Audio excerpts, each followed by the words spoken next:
तो दोस्तों ये कहानी शुरू होती है वर्जीनिया नाम की जगह पर, जहाँ मेडिकल स्टूडेंट मिया अपनी पीएचडी थीसिस की फिल्म को शूट करने के लिए अपने डॉक्यूमेंट्री क्रू गेविन और लुइस के साथ अल्जाइमर पेशेंट डेब्रा लोगन और उनकी बेटी सारा के घर पहुंचती है।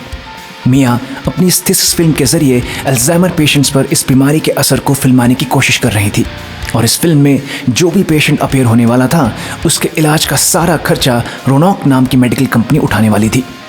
डेब और सारा काफ़ी आर्थिक तंगी से गुजर रहे होते हैं और इसलिए वो मिया के इस फिल्म में अपीयर होने के लिए तैयार हो जाते हैं। डेब और सारा मिया और उसके क्रू को अलग अलग कमरों में रुकवा देती है।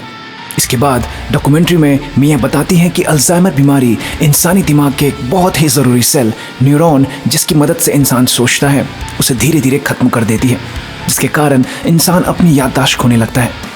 इस बीमारी के आखिरी स्टेजेस में इंसान का दिमाग सांस लेने और दिल को ब्लड पहुंचाने जैसे ज़रूरी चीज़ों को नहीं कर पाता, जिसके कारण पेशेंट की मौत हो जाती है। अगले दिन मिया डेब और सारा का एक इंटरव्यू लेती है, जिसमें सारा उन्हें बताती है कि पहली बार उन्हें इस बीमारी के बारे में तब पता चला जब उनकी माँ किचन में गैस ऑफ करना भूल गई थी, जिसके कारण पूरा किचन बुरी तरह से जल गया था। इसके बाद मिया डेब की डॉक्टर नज़ीर का भी इंटरव्यू लेती हैं, जो उन्हें बताती हैं कि डेब अल्जाइमर बीमारी के अर्ली स्टेजेस में है और उन्हें पूरा विश्वास है कि इस बीमारी से वो फाइट बैक कर लेंगी। मिया डॉक्यूमेंट्री में बताती हैं कि डेब के पति काफ़ी जल्दी एक बीमारी के चलते चल बसे थे, जिसके कारण उन्हें अकेले ही सारा का पालन पोषण करना पड़ा था। इसके लिए उन्होंने अपने घर से ही आंसरिंग सर्विस का काम शुरू किया। डॉक्यूमेंट्री में डेब के नेबर हैरिस बताते हैं कि वो एक बहुत स्ट्रॉन्ग लेडी हैं, लेकिन आप ऐसे दुश्मन का कैसे मुकाबला करें जिसे आप देख ही नहीं सकते। इंटरव्यू के आखिर में डेब बताती हैं कि वो अपनी दवाइयाँ अच्छे से ले रही हैं और हर तरह की एक्सरसाइजेस वो कर रही हैं, लेकिन इस बीमारी का कोई इलाज ही नहीं। और वो कहती हैं, मेरा दिल टूट जाता है जब मेरा दिमाग एकदम से ब्लैंक हो जाता है और मैं रोज़मर्रा की आसान सी चीज़ों को भी नहीं कर पाती। अगले दिन कैमरामैन लुइस डेब को गार्डन में काम करते हुए फिल्मा रहे होते हैं, जब वो अचानक बड़े आराम से एक सांप को हाथ में उठा लेती हैं।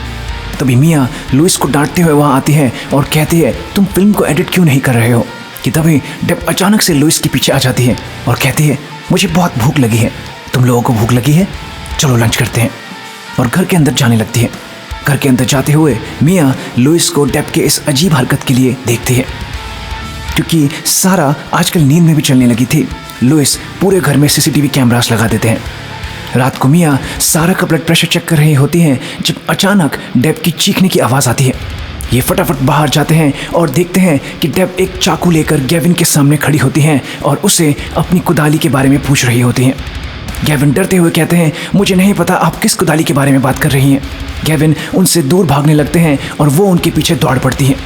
सारा उन्हें बड़ी मुश्किल से रोकती हैं, जिसके बाद वो बुरी तरह से रोते हुए अपनी कुदाली मांगने लगते हैं। सभी लोग डेब की कुदाली ढूंढने लगते हैं और बड़ी देर बाद फ्रिज के अंदर मिया को वो कुदाली मिलती है। सारा कहती है, माँ ये लो आपकी कुदाली। डेब खिड़की के पास खड़े होकर कुछ बड़बड़ा रही होती है। सारा कहती है, माँ मुझे तुम अब डरा रही हो। कि तभी अचानक डेब पीछे मुड़ती है और अपने हाथ से अपने गले की चमड़ी को चीखते हुए नोच लेती है और बेहोश हो जाती है। ये लोग फटाफट डेब को हॉस्पिटल ले जाते हैं। अगले दिन डॉक्टर नज़ीर सारा को बताती हैं उनकी माँ पता नहीं कैसे अल्जाइमर के मिडिल स्टेजेस में पहुंच गई है। सारा चौंकते हुए कहती है, लेकिन आपने तो कहा था उन्हें मिडिल स्टेजेस तक पहुंचने में 2-3 साल लगेंगे। डॉक्टर नज़ीर कहती है, मुझे लगता है हमें उनकी दवाइयों की डोज बढ़ानी पड़ेगी। इसके बाद सारा और बाकी लोग डेब को घर ले आते हैं। उसी दिन रात को सारा लुइस से कुछ बात कर रही होती है कि तभी ऊपर वाले कमरे में कुछ आवाज़ आती है। सारा चेक करने के लिए ऊपर चली जाती है।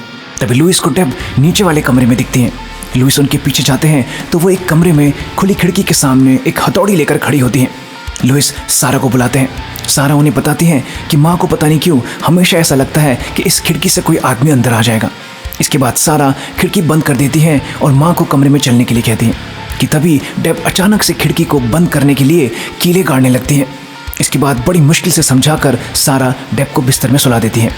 अगले दिन सुबह 1:36 पर सीसीटीवी कैम में दिखता है कि अचानक किसी आवाज़ से डेब की नींद खुलती है और वो उठकर कमरे के बाहर चली जाती है। थोड़ी देर बाद सारा अपनी माँ को चेक करने के लिए जब उनके कमरे में जाती हैं, वो बिस्तर में नहीं होती। सारा मिया और बाकी सभी लोगों को उठाती हैं। ये सभी लोग डेब को ढूंढने लगते हैं। ढूंढते हुए लुइस उस कमरे में पहुंचते हैं जहां की खिड़की को डेब ने कीलों से परमानेंटली बंद कर दिया था। वो अब खुल चुकी होती हैं। जिससे नोकीली कीलें अब बाहर हवा में होती हैं और इन कीलों पर खून लगा होता है। तभी इस कमरे के बाहर सारा को उनकी माँ की नाइट ड्रेस मिलती है। ये सभी गार्डन की तरफ दौड़ पड़ते हैं जहाँ इन्हें डेब मिल जाती है, जो पागलों की तरह जमीन को अपनी कुदाली से खोद रही होती है। सारा उन्हें बड़ी मुश्किल से शांत करती है। वापस डेब को घर पर लाकर मिया उनके हाथों को साफ कर देती है। जब मिया उनसे इस घटना के बारे में पूछती है तो उन्हें कुछ याद ही नहीं होता। इसके बाद केविन सारा और बाकी सभी लोगों को एडिटिंग रूम में बुलाते हैं और उन्हें आज की सुबह की 257 की फुटेज दिखाते हैं, जिसमें डेब बहुत ही रहस्यमयी तरीके से उड़कर किचन के फ्लोर से सीधा गैस वाले स्लैब पर खड़ी हो जाती है। सारा कहती है, ये फुटेज ठीक तो है ना? मिया कहते हैं, हाँ सारा, देखो वीडियो का टाइम कोड कंटिन्यूस चल रहा है। सारा कहती है, लेकिन ऐसा कैसे हो सकता है? इस प्रोजेक्ट को शुरू हुए अब 24 दिन हो चुके थे। मिया डेब का इंटरव्यू लेने लगती है। इंटरव्यू के दौरान सारा डेब को कुछ दिन पहले की रात की घटना का फुटेज दिखाती है, जिसमें वो बुरी तरह से ज़मीन को खोद रही थी। डेब को विश्वास ही नहीं होता कि वीडियो में वो खुद है। इस घटना के बारे में उन्हें कुछ याद ही नहीं होता और वो बुरी तरह से रोने लगती है। तभी अचानक डेब पागलों की तरह सारा और फिर केविन पर हमला कर देती है और फिर फर्श पर गिरकर रोने लगती है। सभी डेब के इस बर्ताव से बुरी तरह डर जाते हैं।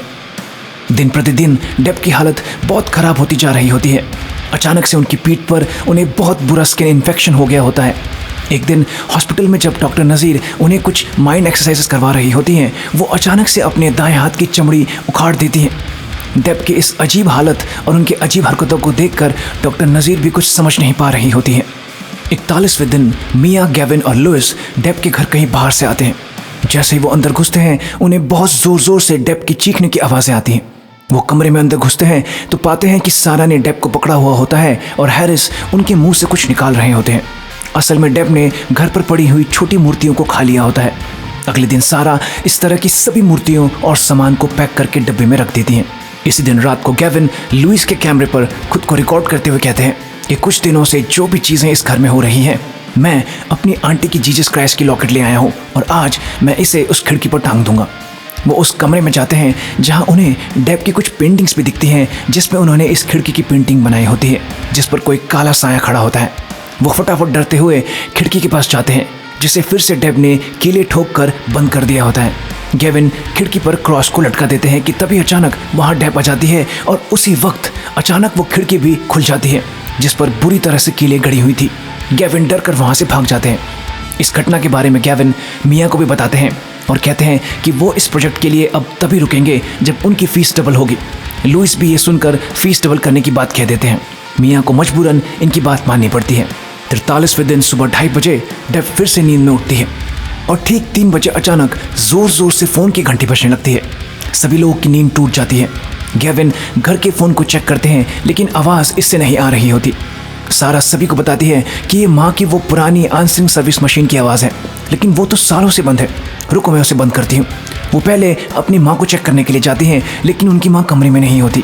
अचानक वो आवाज़ भी बंद हो जाती है और ये सभी डेब को ढूंढने लगते हैं। डेब को ढूंढते हुए ये छत पर मौजूद एक बहुत ही पुराने कमरे में पहुँचते हैं जहाँ की सीढ़ियों पर किसी के खाल का टुकड़ा पड़ा हुआ होता है। ये सीढ़ियों से ऊपर कमरे में पहुँचते हैं और वहाँ के नज़ारे को देखकर दंग रह जाते हैं। डेब अपने उस पुराने आंसरिंग सर्विस मशीन के आगे बिना कपड़ों के बैठी होती हैं और धीरे धीरे रोते हुए बड़बड़ा रही होती हैं, मेरी मदद करो, मेरी मदद करो। सारा कहती है माँ। तभी अचानक डेब रोते रोते चुप हो जाती हैं और फिर ज़ोर ज़ोर से कुछ अजीब सी भाषा बोलने लगती हैं और फिर उस मशीन पर एक एक्सटेंशन पर बार बार कॉल को कनेक्ट करने की कोशिश करने लगती हैं, जिसके कारण एक ज़ोर का धमाका होता है और डेब बेहोश हो जाती हैं। मिया तुरंत गेविन को डॉक्टर नज़ीर को फ़ोन करने के लिए कहती हैं। डॉक्टर नज़ीर वहाँ पहुँच जाती हैं। डेब की सांस बहुत ही ज़्यादा तेज़ चल रही होती है और बड़ी मुश्किल से डॉक्टर नज़ीर उनकी सांस को नॉर्मल करती हैं। सारा डॉक्टर नज़ीर को ये भी बताती हैं कि उनकी माँ इस मशीन पर नंबर 337 को बार बार कॉल करने की कोशिश कर रही थी। इसका क्या मतलब हो सकता है? इसी दिन बाद में गेविन सभी को बताते हैं कि डेब जिस अजीब सी भाषा में आज सुबह बोल रही थी, उन्होंने उसे डिकोड कर लिया है, जो कि असल में फ्रेंच भाषा है, जिसमें वो सांपों, 5वें बलिदान और खून की बात कर रही होती हैं। सारा कहती हैं, गेविन तुम यकीन से कह सकते हो क्योंकि मेरी माँ को तो फ्रेंच आती ही नहीं। सारा इस बारे में हैरिस से भी बात करती हैं, जो गुस्सा होकर कहते हैं कि तुम इन फिल्म वालों पर ज़्यादा भरोसा मत करो, ये कुछ नहीं, बस डेब को अपने मतलब के लिए इस्तेमाल कर रहे हैं। इन्हें यहाँ से जल्द निकालो, नहीं तो मैं खुद ऐसा कर दूंगा। रात को ये सभी डेब की उस डायरी को ढूंढ निकालते हैं जिसमें वो सारे नंबर्स की डिटेल्स रखती थी। डायरी के अंदर हर नंबर की डिटेल होती है, लेकिन 337 नंबर की डिटेल्स वाला पेज पहले से ही फटा हुआ होता है। ये लोग समझ नहीं पा रहे होते हैं कि आखिर इस नंबर की डिटेल्स निकाले कैसे, कि तभी लुइस एक पेंसिल लेकर आते हैं और 337 नंबर के अगले पेज पर पेंसिल को रगड़ने लगते हैं। असल में 337 पेज की डिटेल्स 338 पेज पर भी छप गई होती हैं और पेंसिल के रगड़ने से डेहार्डिन नाम उभर कर सामने आने लगता है। मिया सारा से पूछती है, क्या तुमने ये नाम सुना है? सारा अचानक चौंक पड़ती है। वो सभी को बताती है कि उन्होंने ये नाम बचपन में सुना था। यह आदमी यहाँ पर बच्चों का डॉक्टर हुआ करता था और 4 लड़कियों के मर्डर के केस में पुलिस इस आदमी को ढूंढ रही थी, लेकिन यह आदमी इस घटना के बाद कभी मिला ही नहीं। सारा इन्हें इस केस से जुड़ी डॉक्यूमेंट्री के बारे में भी बताती है, जिसके जरिए इन्हें पता चलता है कि इन 4 लड़कियों को इस आदमी ने ही मारा था, जिनके माथे पर सांप का निशान और खून में सांप का जहर मिला था। डॉक्यूमेंट्री में एक एक्सपर्ट बताते हैं कि ये डॉक्टर मोनाकन ब्लड रिचुअल को करने की कोशिश कर रहा था, जिसमें 5 कुंवारी लड़कियां जो अपनी पहले पीरियड्स में होती हैं उनकी बलि दी जाती है। इस रिचुअल के लिए इस आदमी ने इस जगह के मोनाकन माइंस की गुफाओं का इस्तेमाल किया था। ऐसा कहा जाता है कि इस रिचुअल के जरिए वो खुद को अमर करने की कोशिश कर रहा था, लेकिन इस रिचुअल को पूरा करने से पहले ही वो गायब हो गया। असल में लोगों को इस डॉक्टर की असलियत का तब पता चला जब इस डॉक्टर के गायब होने के 1 महीने बाद यहाँ के अखबार वाले लड़के ने इस डॉक्टर के घर से अजीब सी बदबू के बारे में पुलिस को बताया। पुलिस की छानबीन में बहुत सारे मरे हुए सांप और इस रिचुअल से जुड़ी किताबें इस डॉक्टर के घर से मिली। अगले दिन सुबह ब्रेकफास्ट में सारा डेब से डेहार्डिन के बारे में पूछती है। डेब कहती है, हाँ शायद मैंने ये नाम कहीं सुना है। सारा कहती है, ये आपके क्लाइंट थे जो आज से 30 साल पहले गायब हो गए थे। तभी डेब एकदम शांत हो जाती है और भारी आवाज़ में कहती है, वो मर चुका है। थोड़ी देर रुक कर वो फिर कहती है, उसका खून हुआ है। सारा कुछ समझ नहीं पाती कि तभी डेब को पेट में बहुत तेज दर्द होता है और वो टॉयलेट की तरफ दौड़ पड़ती हैं। सारा और बाकी लोग भी उनके पीछे दौड़ पड़ते हैं। ये सभी टॉयलेट का नज़ारा देखकर दंग रह जाते हैं। डेब टॉयलेट के फर्श पर बेहोश पड़ी होती हैं और उन्होंने उल्टी की हुई होती है, जिसमें मिट्टी और जिंदा केंचुए होते हैं। ये सभी डेब को हॉस्पिटल ले आते हैं, जहां डॉक्टर्स डेब की इस हालत को समझ नहीं पा रहे होते हैं। ये डेब को हॉस्पिटल में एडमिट कर लेते हैं। लुइस डेब के कमरे में कैमरा सेटअप कर देते हैं। रात को मिया सारा को कहती है कि कहीं डेहार्डिन के गायब होने के पीछे हैरिस का तो हाथ नहीं, क्योंकि एक न्यूज़पेपर आर्टिकल के मुताबिक डेहार्डिन के गायब होने के बाद लोगों ने हैरिस को उसके घर के बाहर देखा था। तभी अचानक सारा के घर के बाहर बंदूक चलती है। ये सभी अंदर डर जाते हैं। हैरिस बाहर शराब के नशे में गेविन की गाड़ी पर गोलियां चला रहे होते हैं। ये पुलिस को बुला लेते हैं, जो हैरिस को पकड़ लेती है और वहां से ले जाती है। मिया और गेविन पुलिस ऑफिसर ट्वीट को हैरिस को छोड़ देने के लिए कहते हैं। बाहर ट्वीट सारा से उनकी माँ डेब का हालचाल पूछती है। अगले दिन सुबह सुबह गेविन इस प्रोजेक्ट को छोड़कर चले जाते हैं और जाते हुए मिया और लुइस को भी यही करने के लिए कहते हैं। कुछ देर बाद सारा, मिया और लुइस हॉस्पिटल पहुंचते हैं। डेब अपने कमरे में नहीं होती। ये हॉस्पिटल के सीसीटीवी फुटेज में देखते हैं कि डेब एक छोटी बच्ची कारा, जो कि कैंसर पेशेंट होती है, उसे लेकर कहीं जा रही होती हैं। बच्ची के माता पिता उनकी बच्ची को जल्द से जल्द ढूंढने के लिए हॉस्पिटल स्टाफ को कहते हैं। ढूंढने पर डेब और वो छोटी बच्ची उन्हें हॉस्पिटल के स्टोर रूम में मिलते हैं, जहां डेब अंधेरे में उस छोटी बच्ची को लेकर खड़ी होती है। डेब की हालत अब और ज़्यादा ख़राब हो चुकी होती है और डॉक्टर्स डेब को बेड से बांध कर रखने का फैसला करते हैं। सारा चर्च के पादरी से भी इस बारे में बात करती हैं और कहती हैं कि मेरी माँ बीमार नहीं है, ये कुछ और ही चीज़ है, प्लीज़ आप कुछ कीजिए। पादरी कहते हैं, भूत भगाने जैसी चीज़ें फिल्मों में होती हैं सारा, असल ज़िंदगी में नहीं। सारा कहती हैं, आप किसी को तो जानते होंगे जो हमारी मदद कर सके, लेकिन वो मना कर देते हैं। इस दौरान मिया डेहार्डिन की डॉक्यूमेंट्री में जो एक्सपर्ट होते हैं, जिनका नाम डॉक्टर अर्नेस्ट होता है, उनसे बात कर लेती हैं और सारा के साथ उन्हें मिलने के लिए पहुंचती हैं और उन्हें डेब की सारी फुटेज और वो फ्रेंच रिकॉर्डिंग भी सुनाती हैं। डॉक्टर अर्नेस्ट उन्हें बताते हैं कि ये चीज़ स्पिरिचुअल पैरासाइट से जुड़ी है, जिसमें एक आत्मा या भूत इंसानी शरीर पर कब्जा कर लेता है। वो अपने एक पुराने केस के बारे में बताते हैं, जहाँ एक बच्चे के मरने पर उसकी माँ ने बच्चे के शरीर को नहीं जलाया और उसे लेकर घूमती रही और वो पूरी की पूरी अपनी बच्चे जैसी हो गई थी। बहुत कोशिशों के बाद भी वो ठीक नहीं हो पाई, लेकिन वो ठीक हुई। सारा कहती है, कैसे? डॉक्टर अर्नेस्ट कहते हैं, एक तांत्रिक ने आकर जब उस बच्चे के शरीर को जला दिया, तब जाकर वो औरत वापस होश में आई। इस प्रक्रिया को आग से पवित्र करना भी कहते हैं। उधर हैरिस डेब से मिलने के लिए हॉस्पिटल पहुंचते हैं। डेब उन्हें उनके हाथों को खोलने के लिए और दरवाज़ा बंद करने के लिए कहती हैं। फिर उन्हें अपने पास बुलाती हैं। हैरिस कहते हैं, डेब हमें सबको सच बता देना चाहिए। तभी डेब कहती हैं, मुझे मार दो प्लीज़। हैरिस सहम कर पीछे हो जाते हैं और कुछ देर सोचने के बाद एक तकिया लेकर डेब का दम घुटने लगते हैं। वो डेब को मारने ही वाले होते हैं कि अचानक से पीछे दीवार पर लगा टीवी उड़कर उनके सिर पर लगता है। हैरिस के सिर पर गहरी चोट लगती है और सर्जरी के लिए ऑपरेशन थिएटर में जाने से पहले वो सारा को बताते हैं कि तुम डिहार्डिन का 5वां शिकार थी। तुम्हें बचाने के लिए तुम्हारी माँ ने उस डॉक्टर को मार दिया और घर के पीछे मूर्ति के पास गाड़ दिया। सारा, मिया और लुइस उस मूर्ति वाली जगह के पास पहुंच जाते हैं जहाँ की मिट्टी एकदम ताज़ी खुदी हुई थी।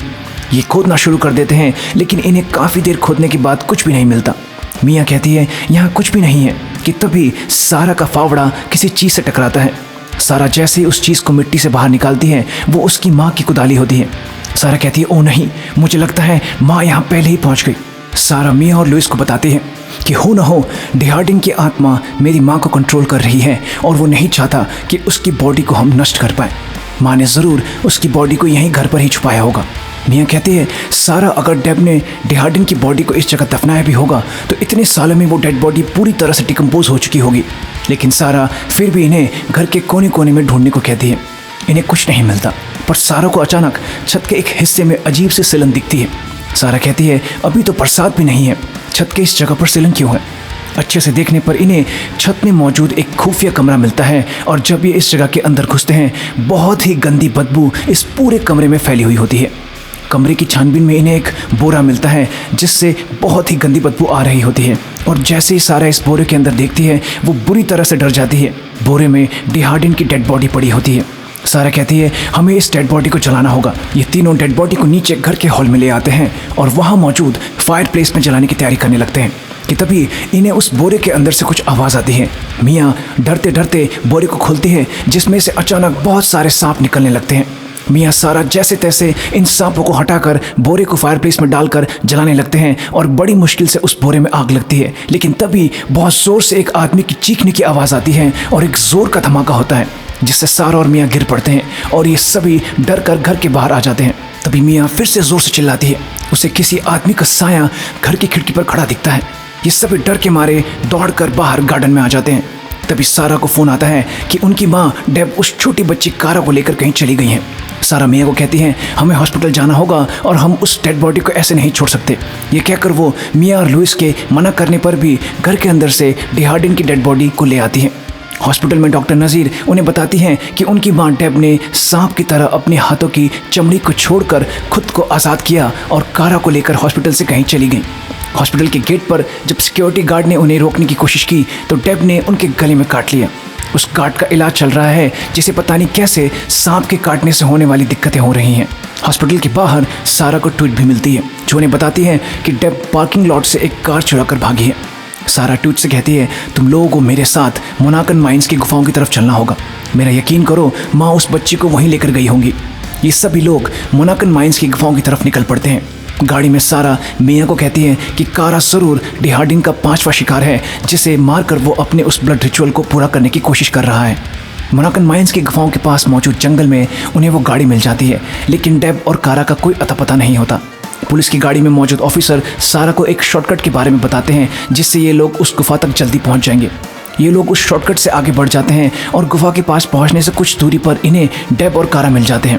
अंधेरे जंगल में डेब ने कारा को पकड़ रखा होता है जो कह रही होती है, इन्हें कुछ मत करो, ये बहुत अच्छे आदमी हैं, ये मुझे नदी के पानी से नहलाकर ठीक कर देंगे।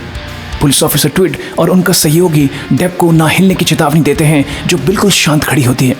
धीरे से ये कारा को उससे अलग कर देते हैं और उसे हथकड़ी लगाने लगते हैं कि तभी अचानक डेब एक सांप की तरह जहर पुलिस ऑफिसर के मुंह पर उगल देती है और कारा को लेकर जंगल में गायब हो जाती है। वो पुलिस ऑफिसर बुरी तरह से अपने मुंह को पकड़कर तड़पने लगता है जो कहता है कि मुझे कुछ भी नहीं दिख रहा। मियाँ लुइस को पुलिस ऑफिसर को हॉस्पिटल ले जाने के लिए कहती है। कैमरा खुद पकड़कर मियाँ सारा और ऑफिसर ट्वीट के साथ मोनाकन माइंस की गुफाओं की तरफ बढ़ने लगती है। ये सभी उस माइन के एंट्रेंस पर पहुंच जाते हैं जहां पर इन्हें खून के निशान दिखते हैं जो माइन के अंदर जा रहे होते हैं। ऑफिसर ट्विड सारा और मियाँ को बाहर ही रुकने के लिए कहती हैं और खुद अपनी पिस्टल निकालकर माइन के अंदर चली जाती हैं कि तभी कुछ देर बाद गोली चलने की आवाज़ आती है। सारा और मियाँ माइन के अंदर दौड़ पड़ते हैं जहां इन्हें ट्विड ज़मीन पर गिरी हुई मिलती है जिन्हें डेब ने काट कर मार दिया होता है। तभी इन्हें कारा की चीखने की आवाज़ आती है। ये आवाज़ के पीछे दौड़ पड़ते हैं। ये दोनों कारा की चीखने की आवाज़ों को सुनकर मायंस की गुफाओं में कैमरे की लाइट्स के जरिए आगे बढ़ने लगते हैं। कुछ समय बाद गुफा बहुत संकरी हो जाती है, जिसके अंदर इन्हें लेट कर घुसना पड़ता है। इस जगह चारों तरफ सांप भरे पड़े होते हैं, जिनको जैसे तैसे पार करके ये लोग एक खुली जगह पर पहुंचते हैं, जहां सारा को उसकी माँ दिख जाती है, जो कारा के ऊपर सांप के खून से कुछ कर रही होती है। सारा मिया को कहती है कि मैं माँ को डॉक्टर नज़ीर की दी हुई बेहोशी के इंजेक्शन लगा दूंगी, जिससे वो कमज़ोर पड़ जाएंगी और फिर हम उन्हें पकड़ लेंगे। ये कैमरे की लाइट्स बंद कर उस पर नाइट विजन ऑन कर देते हैं। सारा धीरे धीरे अंधेरे में अपनी माँ को पकड़ने ही वाली होती हैं कि वो एकदम चीखते हुए पलटती हैं। सारा उन्हें ज़ोर से पकड़ लेती हैं, लेकिन डेब खुद को छुड़ाकर मिया पर हमला कर देती हैं। मिया के हाथ से गिरकर कैमरे की लाइट दोबारा ऑन हो जाती है। सारा डेब को धक्का दे देती है और फिर से डेब कारा को लेकर अंधेरे में गायब हो जाती है। सारा अपने बैग से टूट की पिस्टल निकालती है और फिर से ये दोनों कारा की आवाज़ को फॉलो करते हुए अंधेरे में आगे बढ़ने लगते हैं। और कुछ समय बाद इन्हें अपनी आंखों पर यकीन नहीं होता। डेब कारा को एक सांप की तरह धीरे धीरे निकलने की कोशिश कर रही होती है। सारा हवा में पिस्टल से गोली चलाती है, जिससे डेब कारा को छोड़ देती है। सारा जैसे ही कारा को उनसे छुड़ाने की कोशिश करती है, वो एक सांप की तरह मुंह खोलकर सारा को डराती है। सारा डेब को कहती है, माँ मैं तुम्हारी बेटी हूँ, इस आत्मा को अपने शरीर पर कब्जा मत करने दो, लड़ो इससे माँ, लड़ो। डेब बुरी तरह से दर्द से चिल्लाने लगती है। सारा फटाफट से बेहोशी का इंजेक्शन डेब को लगा देती है। वो फिर से बेकाबू हो जाती है और कुछ समय बाद धीरे धीरे वो शांत हो जाती है और रोने लगती है। सारा कारा को डेब से अलग कर देती है और तुरंत अपने बैग से डिहार्डिन की डेड बॉडी को निकालती है और फिर एक शराब की बोतल निकालती है और उसे आग लगाने लगती है। मियाँ कहती है वो हमें ऐसा नहीं करने देगा सारा। सारा कहती है हमें कोशिश तो करनी ही पड़ेगी। वो आग लगा देती है और तभी चारों तरफ एक आदमी की ज़ोर ज़ोर से चीखने की आवाज़ें आने लगती हैं। सारा तुरंत उस चलते हुए बोरे को एक खड्डे में डाल देती है और एक ज़ोर का धमाका होता है। डिहार्डिन की डेड बॉडी पूरी तरह से नष्ट हो जाती है। कुछ समय बाद सारा अपनी माँ को संभाल रही होती हैं, जो बुरी तरह से रो रही होती हैं। अगले दिन न्यूज़ में खबर आती है कि कारा नाम की लड़की को सुरक्षित बचा लिया गया है और डेब नाम की महिला को भी पकड़ लिया गया है, जिन्होंने इस बच्ची का किडनैप किया था। इस घटना के 1 महीने बाद न्यूज़ में एक खबर आती है कि कोर्ट ने डेब पर किडनैपिंग और मर्डर का मुकदमा रद्द कर दिया होता है, क्योंकि बीमारी से उनकी हालत बहुत ही ज़्यादा ख़राब हो चुकी होती है। उधर कारा बहुत रहस्यमयी ढंग से अपनी कैंसर की बीमारी से एकदम ठीक हो चुकी होती हैं। रिपोर्टर उनसे पूछते हैं कि आपको एक नया जीवन दान मिला है, आपका अपनी लाइफ के लिए आगे क्या प्लान है। कारा कहती है मैं आपको नहीं बता सकती, वो एक सीक्रेट है। और अचानक कैमरे की तरफ देखकर वो बहुत ही अजीब ढंग से मुस्कुराने लगती हैं।